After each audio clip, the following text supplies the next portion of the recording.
you've driven around downtown Hartford, you might have noticed some life-size portraits in storefront windows, huge murals, lots of stories high. It's an amazing public art project with just regular folks. It's called Portrait of America, and we went around looking for the artist. Take a look. If you've been to downtown Hartford lately, chances are you've seen these portraits. I mean, how can you miss something that scales an entire building? Basically, the project started when I, as a photographer for 20 years, wanted to do something that gave back to my community. And I came up with the idea of a dignified portrait as a way to make somebody else feel better about themselves. Not just one portrait, but many portraits of kids, adults, all different races of people, all walks of life. Here's how Joe Standart went about collecting his subject matter. So I set up a studio just on the street and started taking random pictures. Of people in Hartford. Of people in Hartford. People like Tracy Murphy, who's worked in retail for years in downtown. Well, I'm proud to be part of Hartford. It's thrilling to me to be part of art.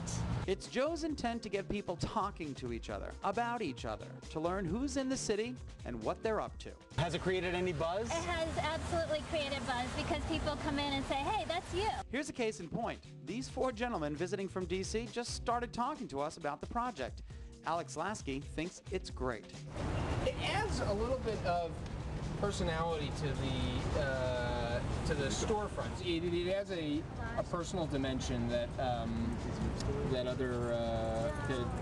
that's easy to miss. Joe photographed musicians, mothers, men, athletes, people having fun, people deep in thought.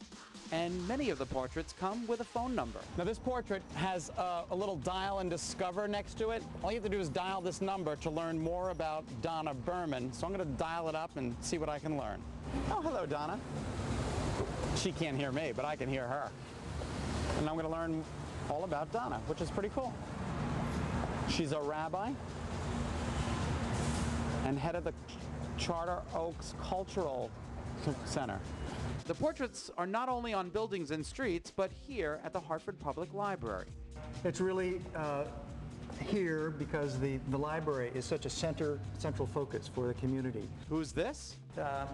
This is Hilda Gandara, who is an immigrant from Cuba. She fled as Castro came in and built a life in Hartford.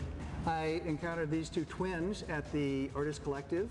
They're both studying dance and very energetic. Everyday American people, it's nice to learn more about them. It's phenomenal. It's great, and I love what you said, that people just, it gets everyone talking and stopping and looking, and you know, it beautifies the city and it's art. Right. Now, the artist has had a couple of sponsorships, but he lost a lot of his funding when the economy tanked and the city kind of pulled out. And I just want to let you know that Joe funded a lot of this project on his own, and the exhibit runs through August 1st. So, Joe, we can't thank you enough for doing this. It really is incredible. That is amazing. So we thank you to Joe for bringing that to us. We will be right back with more of Better Connecticut on this awesome Friday.